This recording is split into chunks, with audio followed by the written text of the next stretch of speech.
അറിഞ്ഞോ, ഗ്യാസ് കിട്ടാനില്ല, LPG സിലിണ്ടറുകൾ ഷോർട്ടാണ്, ഉള്ളതിനാണെങ്കിൽ ഒടുക്കത്തെ വിലയും. ഇസ്രായേൽ ഇറാൻ യുദ്ധം തുടങ്ങിയ സമയത്ത് നമ്മളൊക്കെ ഒരു കളി കാണുന്ന ത്രില്ലിലായിരുന്നില്ലേ? എന്തൊക്കെയായിരുന്നു കമൻറ്റ് ബോക്സിൽ മതം പറയലും പരസ്പരം പക്ഷം തിരിഞ്ഞ് ചീത്ത വിളിക്കലും വീരവാദം മുഴക്കലും. അപ്പോഴൊക്കെ നമുക്കൊരു കോൺഫിഡൻസ് ഉണ്ട്, നമ്മൾ ഇന്ത്യയുടെ ഈ ഒരു മൂലയിലായതുകൊണ്ട് നമ്മളൊന്നും എന്തായാലും ബാധിക്കാൻ പോകുന്നില്ല, ഇവിടെ നിന്ന് എന്തായാലും മിസൈൽ വന്ന് വീഴില്ല എന്നുള്ളത്. മുമ്പ് ഇന്ത്യ പാകിസ്ഥാൻ ഇഷ്യൂ ഉണ്ടായപ്പോഴും നമ്മുടെ മൈൻഡ് സെറ്റ് അങ്ങനെയാണല്ലോ പോവുക. യുദ്ധം എന്ന് പറയുന്നത് എവിടെയോ നടക്കുന്ന, അല്ലെ അതിർത്തിയിൽ നടക്കുന്ന ഒരു പൂരാണല്ലോ. ആ ഒരു മിസൈൽ വന്ന് വീഴേണ്ട ആവശ്യമൊന്നുമില്ല, മനുഷ്യൻ്റെ ജീവിതക്രമം ആകെ മാറി മറിയാൻ വേണ്ടിയിട്ട്.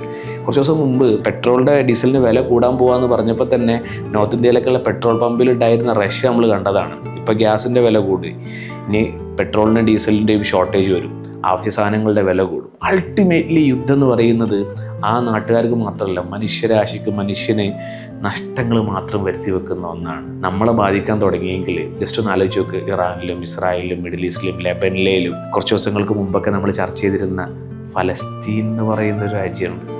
അവിടുത്തെ മനുഷ്യന്മാരുടെ തോട്ട്സ് എന്തായിരിക്കും? അവരൊക്കെ എന്തായിരിക്കും ചിന്തിക്കുന്നത്? അവരുടെയൊക്കെ ജീവിതം എങ്ങനെയായിരിക്കും?